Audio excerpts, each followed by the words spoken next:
Halo, sobat-sobat satu perjuangan di seluruh Indonesia dari Sabang sampai Merauke, ya, dari luar negeri yang sedang mencari kehidupan, ya, merantau saya pun pernah merasakan, ya, susahnya hidup di luar negeri yang katanya orang enak memang ya, tapi memang susah kita di tempat orang lain, negara lain. Tetapi kita tetap semangat ya untuk rekan-rekan yang ada di luar negeri yang mengikuti apa namanya bagaimana ini tembok rekayasa bagi bukan hanya bagi Jessica, saya ulangi ya, bukan hanya bagi Jessica ya, tetapi untuk generasi-generasi yang akan datang. Kalau kita biarkan ini terus, maka orang-orang semacam Christopher Harimanrianto dan Muhammad Noah Lajar semakin leluasa, semakin mereka di atas hukum. Itulah saudara-saudara ya. Oleh karena itu, ya kita harus berjuang dan mendukung semua kanal ya yang mengangkat isu ini kembali supaya kita taklukkan algoritma YouTube ini ya, supaya didengar oleh para mereka yang berwenang ya. Kanal-kanal semua saya support ya. Yang mengangkat isu ini pasti saya support gitu. Bisa dibuktikan ya, terutama sarang informasi dan rekan-rekan yang lain ya.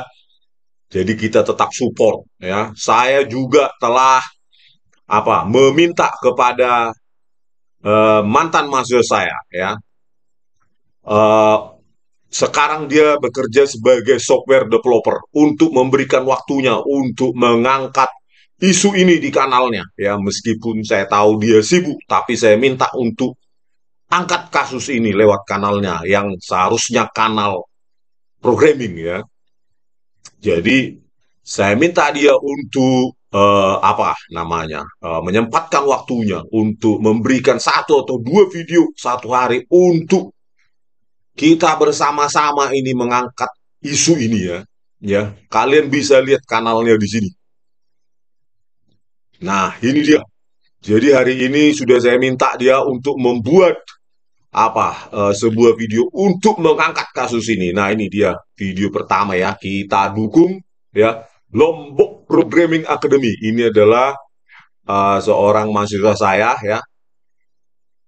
Nah, ini bernama Hamzan Wadi ya, mahasiswa saya seorang sarjana teknik yang saat itu mendampingi saya di pengadilan tahun 2016 ya, 2016 ya, seorang mahasiswa saya yang cerdas ya. Makanya saya ajak dia maju ke pengadilan saat itu untuk membantu saya ya. Dukung dia rekan-rekan satu perjuangan ya. Bukan hanya sarang informasi dan lain-lain ya. Semua kita dukung. Oke. Oke. Pada kesempatan ini kita akan melihat ya begitu jahatnya ya Christopher Harimanrianto ini ya membuat video CCTV itu, CCTV 4 itu menjadi kabur, dan bukan hanya kabur tetapi keabuan. Untuk apa? Pertanyaannya adalah untuk apa itu dikaburkan ya dan dibuat menjadi keabuan dari seharusnya semua metadata dari semua file video itu adalah tiga kanal YUV, tetapi di beberapa CCTV ya, CCTV 2, 3, dan 4 itu sengaja dikaburkan oleh Christopher Harimanrianto dan Muhammad Noah Lazar. Fungsinya apa? Ya selalu saya bilang, di situ bisa dijejak warna kopi sisa yang diminum Mirna Salihin yang dibawa oleh Devi Siagian dari meja 54 ke bar koktail. Harusnya di situ informasi di kamera 4 itu lebih jelas informasi warna tersebut diambil ya. Tetapi apa yang mereka lakukan? Mereka lebih mengambil dari kamera 7 yang jauh. Padahal di kamera 4 ya, kamera 3, kamera 2 itu harusnya informasi warna kopi itu bisa ditangkap lebih jelas. Tetapi apa yang mereka lakukan?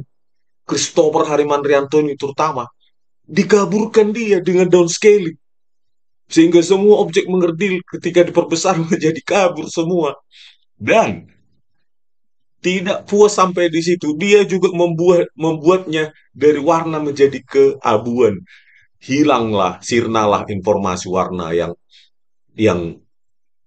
yang harusnya ada pada sisa warna kopi yang diminum oleh Mirna Salihin, yang dibawa oleh Devi Syagian dari meja 54 ke bar koktail. Padahal informasi warna tersebut menjadi rujukan bagi toksikologi. Nur Samran Subandi dan Imade Agus Gelgel harusnya kan di kamera 4 itu ditangkap. Apakah benar ada perbedaan gitu warna itu? Tapi justru mereka keburkan dan buat keabuan ya. Inilah parahnya ya Kapolri. Apakah ini penanganan yang scientific investigation di Mabes Polri? Ini yang namanya scientific investigation. Ini adalah penanganan abal-abal gitulah ya. Penanganan bagaimana dihancurkan informasi warna tersebut agar tidak bisa dibandingkan. Ya, saya yakin kenapa mereka menghancurkan informasi warna itu. Karena tidak ada perbedaan warna sama sekali. Ya, antara sebelum diminum Mirna Zalihin ya atau disajikan oleh Agus Triono dengan ketika kopi tersebut dibawa oleh Devi Syagian dari meja 54 ke koktail ya, bar ya. Kalau sekarang pertanyaannya, kenapa kalau memang beda, kenapa justru dihancurkan warna tersebut? Ya, di kamera 4. Coba kita perhatikan kamera 4 ya, ini videonya. Nah, inilah video ini di seberang ya, di seberang saling berlawanan. Kamera 4 di sisi sini, di seberangnya itu saling berlawanan kamera 3 ya. Kamera 4 dan kamera 3 itu sebagian warna, sebagian 17-18, setelah 17-18 kamera 3 dibuat juga keabuan oleh Christopher Harimanrianto ini dan Muhammad Noah Lazar. Di kamera 4 yang disajikan oleh Christopher ini, ya, itulah 16-17 ketika Jessica dia bilang, kalau nggak salah menoleh-noleh ya, itu semua sudah keabuan dibuat. Pukul 16.17 ya, yang jadi ekspresi Jessica di situ hilang gitu loh. Dan di sini dijejak bisa perjalanan kopi ya, bentar ya. Ya ini ya, perjalanan kopi diambil oleh Devi Syagian kan dari sini ke sini. Ini kan harusnya dekat sekali, bisa diambil informasi warna kopi, sisa diminum Mirna Salihin, tetapi justru dibuat mereka kabur, ya. Ya itu sudah kabur semua tepi-tepi objeknya itu akibat downscaling yang sedemikian parah, dan juga dihilangkan warnanya. Dari YUV menjadi keabuan saja, Y saja ya. Intensitas. Nah, inilah Kapolri, kualitas dari saksi ahli yang digunakan oleh Krishnamurti dan Tito Karnavian ya pada tahun 2016 di Polda Metro Jaya. Inilah dengan semena-mena mereka kaburkan, padahal itu informasi yang sangat penting, menjadi rujukan bagi toksikolog Nur Samran Subandi dan Imade Agus Gelgel. Pertanyaannya, kenapa mereka kaburkan dan mereka hilangkan informasi warna itu? Ya karena tidak ada perbedaan warna kopi tersebut, jadi dirusak mereka lah, dihilangkan lah. Sampai dengan informasi warna itu, ya Imade Agus Gelgel dan Nur Samran Subandi mau rekonstruksi intensitas cyanida begitu kan. Itu kan dari informasi warna tersebut ya, indikasi terjadi perbedaan warna sebelum diminum Mirna Salihin atau ketika disajikan oleh Agus Triono di meja 54 dengan ketika diambil oleh ini Devi Syagian. Tetapi mereka sengaja dari kamera 7 yang 12 meter dari meja 54. Padahal di kamera 4 harusnya informasi tersebut dapat. dengan jelas lebih dekat, mungkin 3 sampai 4 meter. Inilah pekerjaan Kapolri. Apakah Anda tidak malu ini? Ya, bagaimana penanganan digital evidence? Ya, sesuka hati, yang penting menang. Ya, makanya saya bilang Kapolri, ya, saya tidak menuduh Tito Karnavian dan Krisnamurti menyuruh Muhammad Noah Lazar dan Christopher Harimanrianto untuk merekayasa. Saya tidak menuduh, tetapi tolong periksa, investigasi, panggil Tito Karnavian dan Krisnamurti untuk menanyakan siapa yang menyuruh Muhammad Noah Lazar dan Christopher Harimanrianto ini merusak barang bukti digital, ya, gitu loh. Itu yang kita inginkan, Pak Kapolri, gitu loh. Anda harus bergerak ini. Bagaimana digital evidence itu semena-mena diperlakukan oleh mereka, ya, seolah-olah mereka di atas hukum. Mereka injak-injak itu aja peradilan, menipu hakim, gitu, ya, parah sekali, Bah. Nah, ini ada tayangan di sebuah televisi, ya. Christopher Harimanrianto, ya, dengan Muhammad Nual Azhar, dengan rekan satu asosiasinya, ya, AFDI, Asosiasi Forensik Digital Indonesia, Muhammad Salahuddin, ya, anggota komisi pakar dia. Kalau Christopher ini adalah anggota bidang kerjasama, Muhammad Nual Azhar adalah ketua Dewan Pembina AFDI, ya, Asosiasi Forensik Digital Indonesia. Ketika saya sedang ada di persidangan, mereka kumpul gitu loh, mereka datang gitu, ya, dan diwawancarai televisi untuk menggiring publik gitu. Apa gunanya coba Christopher Harimanrianto ini datang, padahal dia tidak ada kepentingan lagi di situ, udah selesai dia kan. Nah, inilah dia gunakan, ya.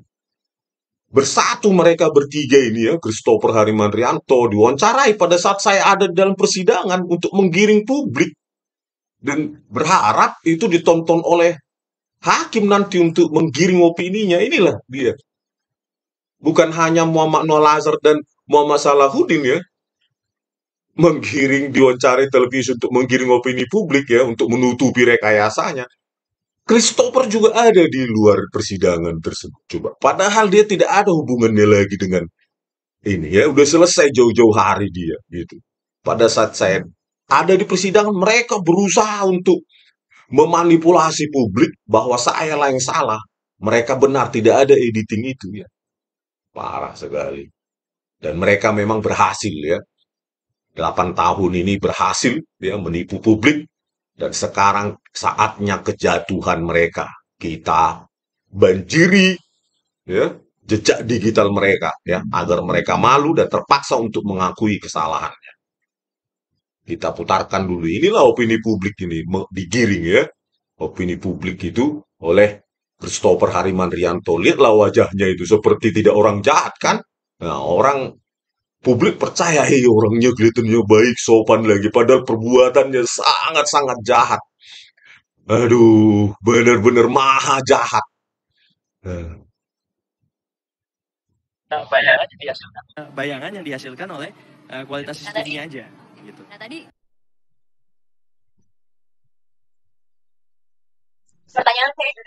pertanyaan saya juga mengenai autentikasi dari rekaman CCTV dalam ilmu digital forensik. Sebenarnya proses autentifikasi itu seperti apa? Ya, untuk autentikasi tentunya kan ada metode yang sudah saya jelaskan waktu itu di persidangan. Ada hash verification, kemudian ada error level analysis, histogram analysis, frame analysis, metadata. Itu kalau misalnya untuk bahasa awamnya itu seperti apa ya, Mas?